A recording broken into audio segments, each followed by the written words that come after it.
નમસ્કાર વિદ્યાર્થી મિત્રો, યુટ્યુબ ચેનલ જાત મહેનત જિંદાબાદ એમાં આપનું સ્વાગત છે. મિત્રો, એક સુવાક્ય વિનયનું મોતી વિદ્યા વિનયથી શોભે છે. આ એક સુવાક્ય છે.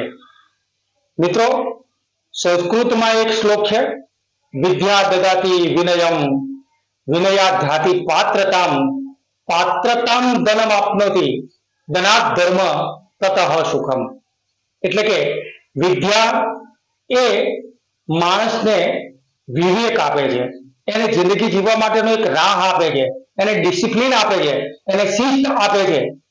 વિદ્યાથી આપણે શિસ્ત મેળવીએ છીએ મિત્રો, અને જેનામાં શિસ્ત નથી તો એ શિષ્ય પણ નથી. શિસ્ત અને શિષ્ય એક ભિન્ન અંગો છે, જોડાયેલા છે. ડિસિપ્લિનનો જેનામાં અભાવ છે એ સાચો શિષ્ય ક્યારેય બની નથી શકતો મિત્રો. વિદ્યા દદાતિ વિનયમ વિનયાધ્યાતિ પાત્રતામ. તમારામાં વિનય હોય તો તમે યોગ્યતા ધારણ કરો છો. વિનય દ્વારા જ આપણને યોગ્યતા આવે છે. યોગ્યતા એટલે કોઈ પણ કાર્ય પરિપૂર્ણ કરવા માટેની તમારામાં એક ક્ષમતા આવે છે. તમે યોગ્ય હશો ત્યારે. વિદ્યા દદાતિ વિનયમ વિનયાધ્યાતિ પાત્રતામ પાત્રતામ ધનમ આપનોતિ. પાત્રતા એટલે કે યોગ્યતા. તમારી યોગ્યતા હશે તો તમે ધન પ્રાપ્ત કરી શકશો, અર્થ ઉપાર્જન કરી શકશો, અને એ અર્થ ઉપાર્જન કર્યા પછી તમે ધર્મના કાર્યો કરશો. વિદ્યા દદાતિ વિનયમ વિનયાધ્યાતિ પાત્રતામ પાત્રતામ ધનમ આપનોતિ ધનાત ધર્મ તતઃ સુખમ. ધન પછી ધર્મ, અને ધર્મ પછી સુખ એટલે કે મોક્ષ. અને મોક્ષ એટલે જે આપણે કહીએ છીએ કે સ્વર્ગ અને નર્ક. મિત્રો, પૃથ્વી પર સ્વર્ગ અને નર્ક બંને છે. જ્યારે આપણા પરિવાર, આપણી જિંદગી, આપણી આજુબાજુનો માહોલ, આપણો પર્યાવરણ જ્યારે સુખમય હોય છે તો એને આપણે સ્વર્ગ કહીએ છીએ. અને જ્યારે અનેક વિટંબણાઓથી ભરેલો હોય, અનેક વિટંબણાઓ, અનેક મુસીબતો, અનેક મુશ્કેલીઓ આપણી સામે પડી હોય ત્યારે આપણે બોલીએ છીએ કે નર્ક જેવું જીવન છે, નર્ક જેવું જીવન છે. તો મિત્રો, આપણી જિંદગીને સુખમય અને સ્વર્ગ જેવી બનાવવા માટે આપણે વિનયની જરૂર છે. એટલે કે વિદ્યા એ વિનયથી શોભે છે, અને વિનય નથી હોતો ત્યાં ગમે એટલી વિદ્યા હોય, ગમે એટલી ડિગ્રી હોય, એનો કોઈ મહત્વ નથી મિત્રો. આજે એક નવા જ મુદ્દાની ચર્ચા કરીશું, અને આજે એક છે સંભાવના.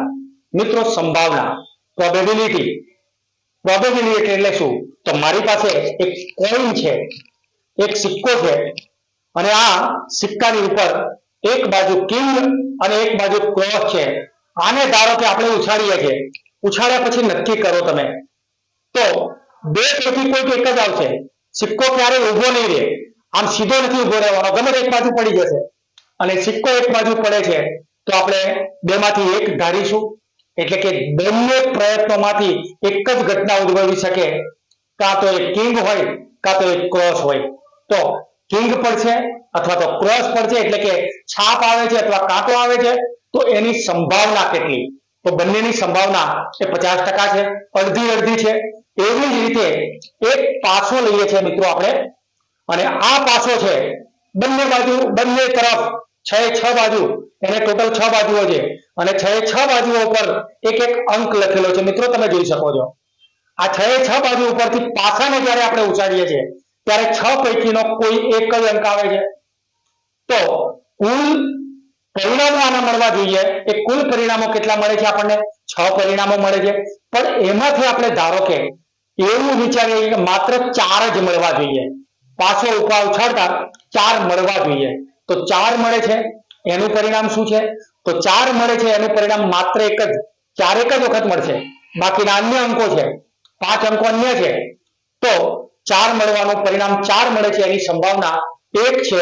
અને કુલ પરિણામો આપણા કેટલા મળે છે? તો 6 મળે છે મિત્રો. તો અહીંયા આપણે જોઈએ છે કે સાપ સીડીના પાસા દ્વારા, 52 પત્તાની જોડ દ્વારા, અઠવાડિયાના દિવસોમાંથી કોઈ એક દિવસ આવે, મંથમાં કોઈ એક દિવસ આવે, એની સંભાવના શોધવી છે. સંભાવના એટલે પ્રોબેબિલિટી. જે ઘટના બનવાની છે તે, એના વિશેનું અનુમાન એટલે સંભાવના. અને એક ઘટના આપણે જોઈએ છે કે આવતીકાલે સૂર્ય પશ્ચિમમાં ઉગશે. તો મિત્રો, ઇટ્સ ઇમ્પોસિબલ, પશ્ચિમમાં ક્યારેય સૂર્ય ઉગવાનો નથી.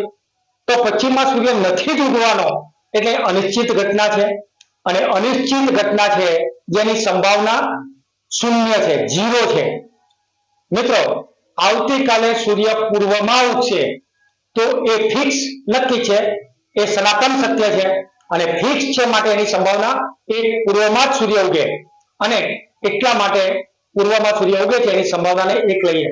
મિત્રો, આ બે બાબત ઉપરથી આપણે એક નવીન વસ્તુ લઈએ છીએ કે સંભાવના હંમેશા 0 અથવા 1 ની વચ્ચે હોય છે. કાં તો એનું મૂલ્ય 0 હોય જે બિલકુલ અનિશ્ચિત ઘટના છે, અને એનું મૂલ્ય એ 1 હોય કે જે ચોક્કસ ઘટના છે. હવે આપણે એક બોક્સ લઈએ છીએ, એક બોક્સની અંદર કેટલાક દડા ભર્યા છે, અને તમામે તમામ દડા જે છે ને એ નારંગી રંગના છે. હવે અનિશ્ચિત રીતે, યાદચ્છિક રીતે કોઈ એક દડો આપણે ઉછાળી લઈએ, અને એક દડો જ્યારે ઉપાડીએ છીએ ત્યારે એ દડો એ નારંગી હોવાની સંભાવના, તો મિત્રો નારંગી દડા ભરેલા છે અને નારંગી જ હોય માટે એની સંભાવના એ નિશ્ચિત સંભાવના છે, અને નિશ્ચિત સંભાવના એ આપણને 1 મળે. હવે આપણે એવું કહીએ કે નારંગી રંગના દડામાંથી કાળો દડો મળવાની સંભાવના, તો ઇમ્પોસિબલ છે, કાળો દડો તો મળવાનો નથી, તો નથી જ મળવાનો. એના માટેની એ અનિશ્ચિત સંભાવના છે, અશક્ય ઘટના છે, તો અશક્ય ઘટનાને આપણે પરિણામ 0 મળે છે, એની સંભાવના આપણને 0 મળશે. આના ઉપરથી 0 અને 1 ની વચ્ચે એ પ્રોબેબિલિટી અથવા તો સંભાવનાનું મૂલ્ય આપણે આ રીતે દર્શાવીએ છીએ. મિત્રો,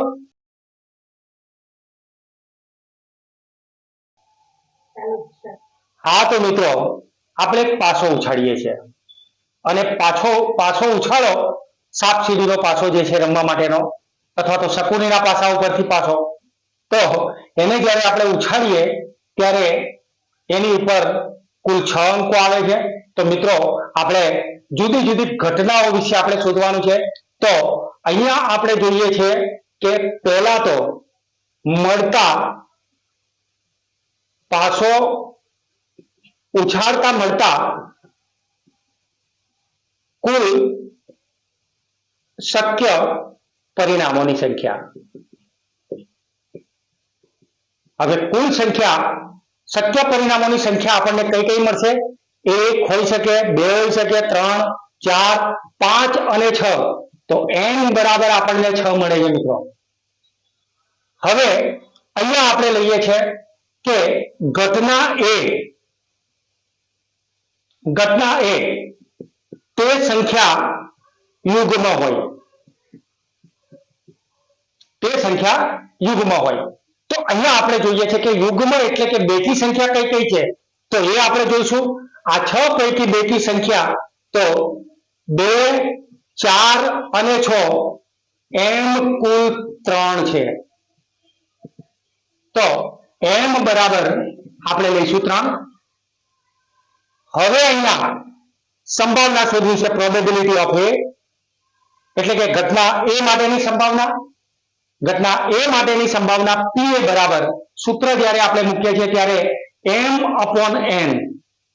m ની કિંમત આપણને મળે છે 3 અને n ની કિંમત 6.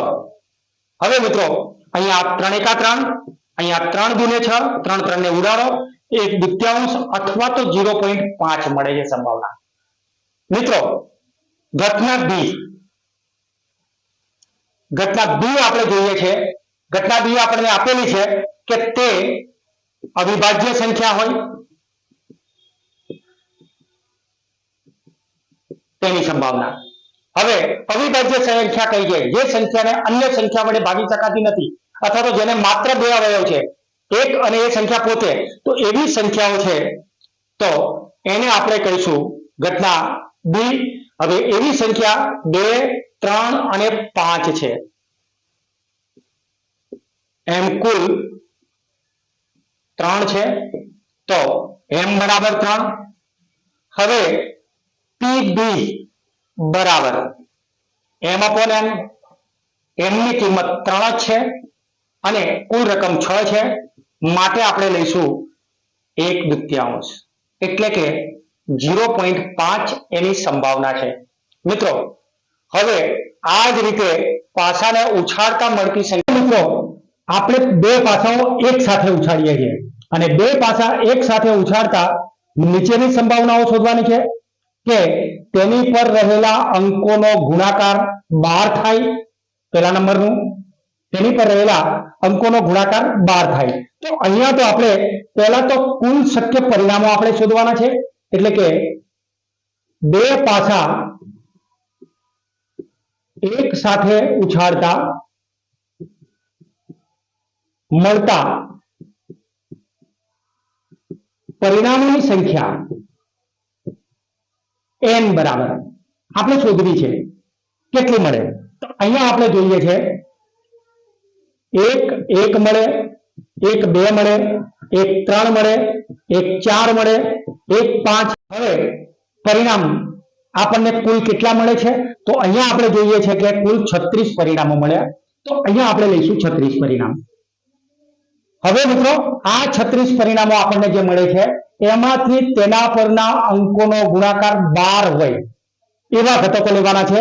તો ઘટના એ બરાબર અહીંયા અંકોનો ગુણાકાર 12 થાય.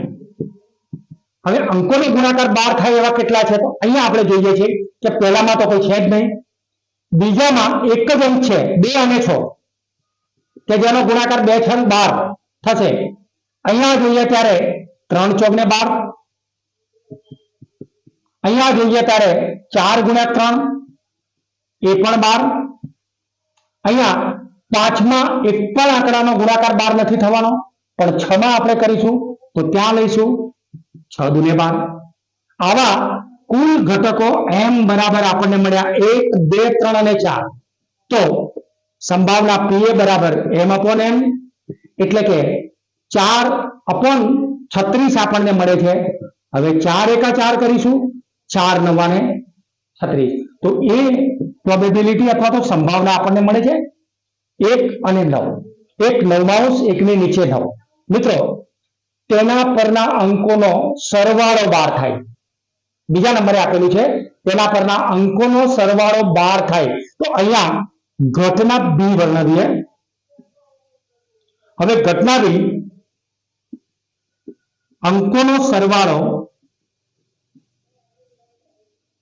બરાબર 12 થાય એવા ઘટકો આપણે લેવાના છે.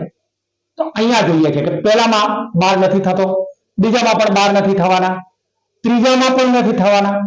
આટલે સુધી જે ઘટકો છે ને એ બધામાં નથી થવાના, માત્ર છેલ્લામાં તો એક જ પરિણામ એવું મળે છે કે જેનો ઘટકોનો સરવાળો 12 થાય છે, બાકી ક્યારેય નથી થતા. તો અહીંયા આપણે જોઈએ છે કે m બરાબર 1 મળે છે. તો pb બરાબર આપણને મળશે m/n એટલે કે 1 ની નીચે 36. હવે મિત્રો આપણને એવું કે ઘટકોનો સરવાળો 12 કરતા વધારે થાય, ઘટકોનો સરવાળો 12 કરતા વધારે થાય. તો અહીંયા એને આપણે કહીશું ઘટના c બરાબર અંકોનો સરવાળો 12 કરતા વધુ. તો અહીંયા આપણે જોઈએ છે મિત્રો, વધારે બોલો ને, હા, તો અંકોનો સરવાળો 12 કરતા વધારે થાય હોય પણ ઘટક નથી, કારણ કે વધુમાં વધુ સરવાળો 6 ને 6 12 થશે, એક પણ ઘટક નથી. માટે આપણે pc બરાબર m/n, m ની કિંમત 0 મળશે. મિત્રો એક પણ ઘટક એવો નથી કે જેનો સરવાળો 12 કરતા વધારે થાય. તો 0 ની નીચે 36, इसका जवाब उनको मिलेगा 36. ધારો કે તે સરવાળો 12 કરતા ઓછો હોય તો એવી ઘટનાને આપણે d વડે લઈશું અને પૂરેપૂરી 36 છે, 36 ભાગ્યા 36 કરશો ત્યારે એનો અંક આપણને મળે 1. જોઈએ છે કે લીપ વર્ષમાં 53 રવિવાર આવે તેની સંભાવના. હવે લીપ વર્ષમાં 53 રવિવાર આવે છે. લીપ વર્ષમાં દિવસોની સંખ્યા 366 છે. મિત્રો જે વર્ષના એકમના 2 અંકો, એકમ અને દશકથી બનતા 2 અંકોને 4 વડે નિશેષ ભાગી શકાય તો લીપ વર્ષ હોય, એમાં ફેબ્રુઆરી મહિનાના 29 દિવસ હોય અને વર્ષના 366 દિવસ હોય. તો હવે અહીંયા આપણે જોઈએ છે કે દર 7 દિવસે એક દિવસ રવિવાર આવે છે. તો અહીંયા આપણે જોઈશું કે 366 ભાગ્યા 7, 7 × 5 = 35, 7 × 2 = 14. તો અહીંયા 2 દિવસ વધે છે. આ 2 દિવસ પૈકી રવિવાર આવે તેની સંભાવના આપણે શોધવાની છે. તો મિત્રો ઘટના એ રવિવાર મળે તેની સંભાવના અહીંયા એમ બરાબર આપણને મળે છે 2, જ્યારે કુલ દિવસો અઠવાડિયાના લેવાના છે, આખા વર્ષના દિવસો નથી લેવાના. n બરાબર કેટલા લઈશું? 7. તો અહીંયા pa બરાબર m/n એટલે કે 2/7. હવે ધારો કે આ જ દાખલામાં તમને એવું કહેવામાં આવે કે લીપ વર્ષ સિવાયના વર્ષમાં તો 365 હશે. 365 એટલે કે અહીંયાથી એક ઘટી જશે, અહીંયા શેષમાં એક કમ થઈ જશે, તો એનો જવાબ આપણને એક સપ્તમાંશ મળશે. 52 રવિવાર તો ઓલરેડી આવે છે, પણ 53મો રવિવાર આવે એની સંભાવના આપણને 2 સપ્તમાંશ લીપ વર્ષમાં મળે અને લીપ સિવાયના વર્ષમાં આપણને 1 સપ્તમાંશ મળે. તો આ રીતે ફેબ્રુઆરી વર્ષના દિવસોની સંખ્યા લઈ શકીએ, જાન્યુઆરીના દિવસોની સંખ્યા લઈ શકીએ. દરેકને તમારે 7 વડે જ ભાગવાના છે. 7 વડે ભાગતા ઉપરની રકમ જે મળે છે એટલા તો રવિવાર મળે છે, અથવા તો કોઈ પણ ચોક્કસ દિવસ મળે છે, પણ નીચે શેષમાંથી મળવાની સંભાવના. તો આની સાથે આ શેષ જે છે એને અંશમાં લઈ લો અને ભાજક છે જે 7 છે એને છેદમાં લઈ લો એટલે આપણો જવાબ તૈયાર થઈ જશે. મિત્રો તો આપણને એક લંબચોરસ આપ્યું છે, તો લંબચોરસમાં એક વર્તુળ છે, એક નિશાન તાકવામાં આવે અને નિશાન તાકતા એ વર્તુળમાં જ નિશાન પડે એની આપણે સંભાવના શોધવાની છે. તો અહીંયા આપણે જોઈએ છે કે લંબચોરસનું ક્ષેત્રફળ બરાબર LB, લંબાઈ બરાબર આપણને આપેલી છે 24 મીટર ગુણ્યા પહોળાઈ આપેલી છે 10 મીટર. તો 24 ગુણ્યા 10 કરીએ છીએ ત્યારે 240 મીટર સ્ક્વેર. હવે મિત્રો વર્તુળનું ક્ષેત્રફળ, તો વર્તુળનું ક્ષેત્રફળ આપણને સૂત્ર પ્રમાણે મળે πr². પાઈની કિંમત મિત્રો 22 સપ્તમાંશ. r નો સ્ક્વેર છે માટે 7 2 વખત લખીશું, 7 ગુણ્યા 7, 7 7 ને આપણે ઉડાડી મારીશું તો 154 મીટર સ્ક્વેર. 7 દુને 14, 7 દુને 14 ને 15, 154 મીટર સ્ક્વેર મળે છે.